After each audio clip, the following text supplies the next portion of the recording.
Hola a todos.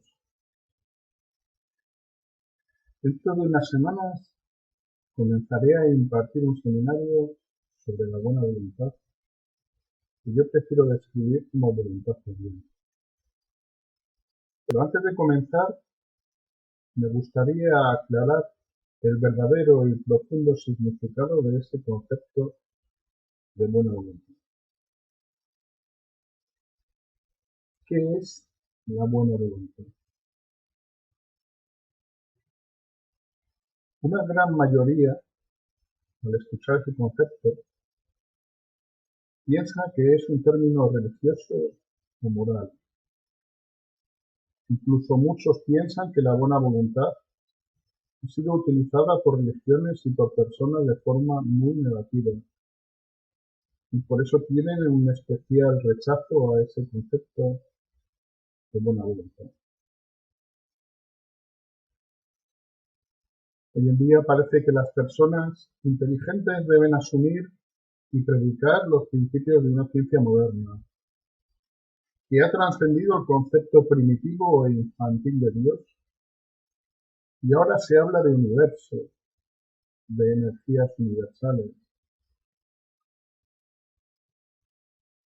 Y parecería que todo lo relacionado con el bien, con la bondad y con la buena voluntad son cosas pasadas de moda y que provienen exclusivamente de los principios religiosos en declive. La buena voluntad, en su sentido más amplio, va mucho más allá de lo que se ha expresado a través de la religión y también mucho más allá de lo que expresa actualmente la ciencia. La religión habla de un principio creador que creó el universo y a ese principio lo llama Dios. La ciencia habla de un principio creador del universo al que llama actualmente Big Bang. Ambas son teorías, ambas son creencias y curiosamente son la misma creencia, aunque son expresadas con diferentes lenguajes para distintos estados de conciencia humana. Aunque el seminario no será nada teórico, sino todo lo contrario, muy gráfico y muy terrenal, me gustaría expresar ahora qué es la buena voluntad desde un punto de vista más trascendente. La buena voluntad es el impulso que lleva y mueve todas las cosas que han existido, que existen y que existirán a su realización final. Por lo tanto, la buena voluntad es el aspecto más importante de la existencia. De una existencia que evoluciona para cumplir con algún propósito, y cuando cumple ese propósito lo llamamos realización. Voy a utilizar un ejemplo muy simple para explicar todo esto. Imaginemos que cada persona que nace es como una gota de lluvia en el momento de licuarse y de convertirse en gota. De alguna manera desciende del cielo terrenal y pasa de un estado gaseoso para convertirse en una gota individual, y su vida comienza como gota en ese momento. Imaginemos que esa gota se integra dentro de un pequeño riachuelo y comienza su largo viaje. Ese movimiento que llevará finalmente a desembocar en el mar Es similar a lo que llamamos buena voluntad, una voluntad que siempre llevará al bien y que en este caso está representado por el mar. El mar es el único y el último lugar al que se dirige esa gota, lo mismo que el bien es el estado de conciencia final o de realización máxima hacia el que todas las formas existentes se dirigen. Repito, el bien no es un lugar, sino un estado de realización o de conciencia. Y no se puede caminar hacia atrás. Lo mismo que la gota de agua no puede moverse en sentido inverso a la dirección de la corriente del río. Todo se mueve hacia el bien. Se quiera o no se quiera, todo se mueve hacia la realización. Entonces nos preguntaremos, si todo se mueve hacia el bien, ¿por qué tenemos que hacer algo especial? ¿O por qué tenemos que aplicar la voluntad si al final todos llegaremos? Esto es muy importante de entender porque está relacionado con la resistencia al bien. Y la resistencia al bien es lo que nosotros experimentamos internamente como sufrimiento.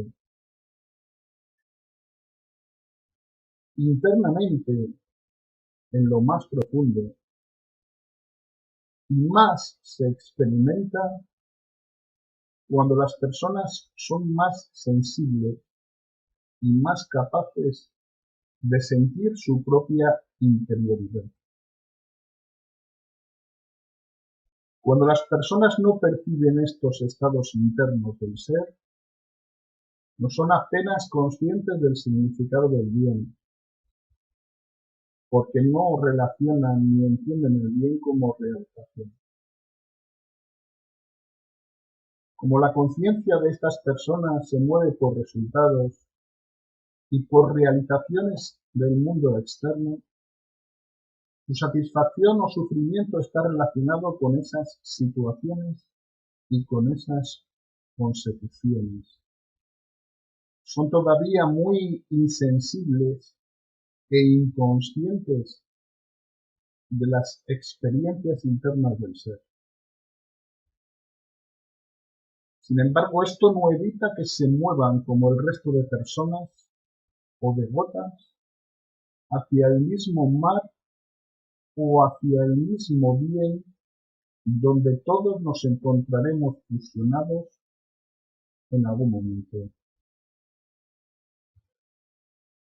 ¿Por qué es necesario entonces aplicar la voluntad al bien? Muy sencillo. Hay momentos en la vida de una persona, lo mismo que en la vida de una sociedad, como en la vida de una civilización, y todos ellos se mueven por su propio río. Como decía, hay momentos en que el movimiento se ralentiza y hasta se detiene. Lo mismo que un río tiene recodos y márgenes y pantanos donde el agua se estanca, lo mismo que el agua pasa por zonas frías donde puede congelarse, o lo mismo que llega a embalses que impiden durante cierto tiempo que el agua se desplace. En todas esas situaciones el movimiento se ralentiza y hasta se para, y la voluntad al bien o el movimiento hacia la realización se detiene en tiempo se detiene.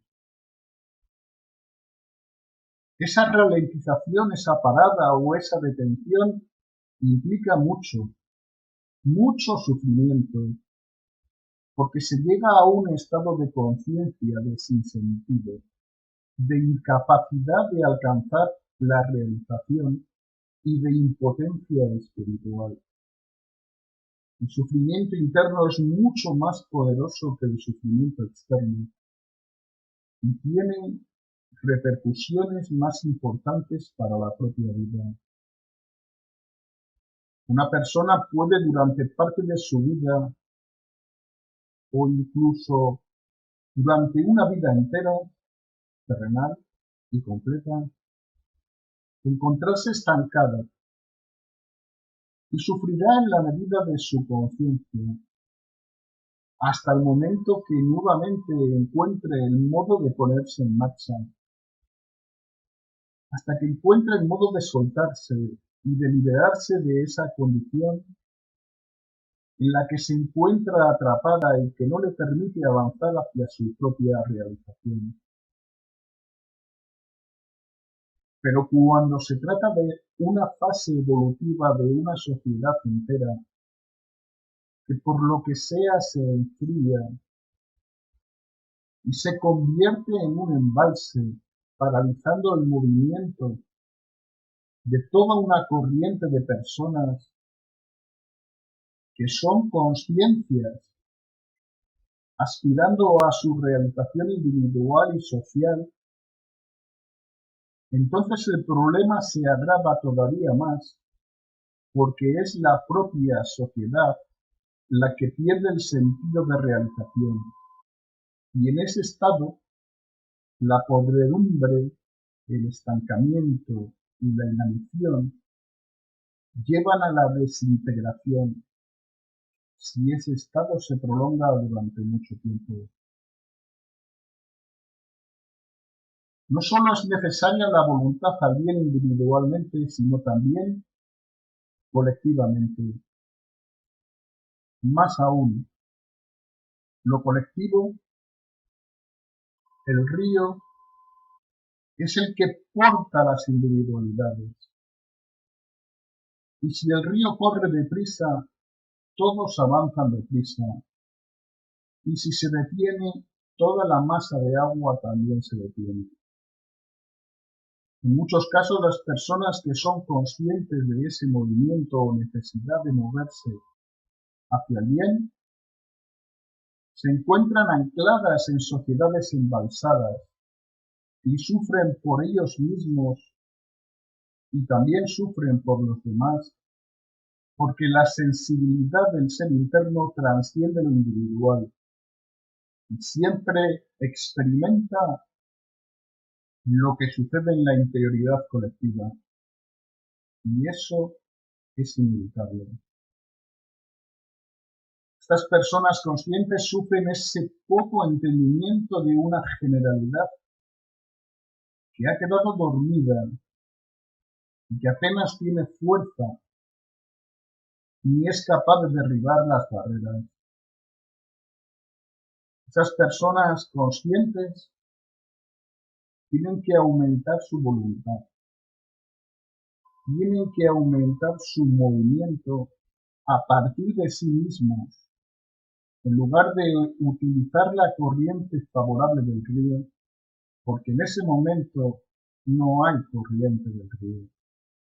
No son apoyadas desde fuera y tienen que recurrir a la fuerza interna, al movimiento interno que sea capaz de poner en marcha a sí mismos y a todos aquellos que les rodean. Ese propio movimiento autogenerado por cada persona que aplica la voluntad al bien, aun en las peores condiciones, es lo único capaz de crear un flujo creciente de fuerza y movimiento que cuando se expande es capaz de superar las barreras que retienen el movimiento hacia la realización. Con la práctica de la voluntad al bien, se orienta a uno mismo y que ayuda a reorientar a los que le rodean y se crean las condiciones que permiten un mayor crecimiento consciente del propio sentido interno y de existencia y realización. El rechazo a los conceptos de bien y de buena voluntad como consecuencia de un mal entendimiento o de una incorrecta educación o de una moda pasajera no dejan de ser barreras y barreras que impiden y ralentizan el movimiento individual y colectivo hacia esa realización hacia la que todo ser aspira. El bien no es un término religioso, tampoco es un término moral, ni siquiera es un término humano, tampoco es científico cuando se asocia el bien con el conocimiento y la sabiduría. El bien es realización en todos los sentidos y el movimiento hacia la realización es inevitable. Lo que variará es el tiempo que experimentaremos con nuestra conciencia. Cuanta más voluntad y cuanto mayor sea la motivación, más rápido el movimiento y antes se alcanzará la realización que es la paz profunda del amor universal. Espero que esta pequeña explicación ofrezca una mejor perspectiva del significado de buena voluntad y de la necesidad de aplicarla a cada momento con mayor conciencia. Muchas gracias a todos.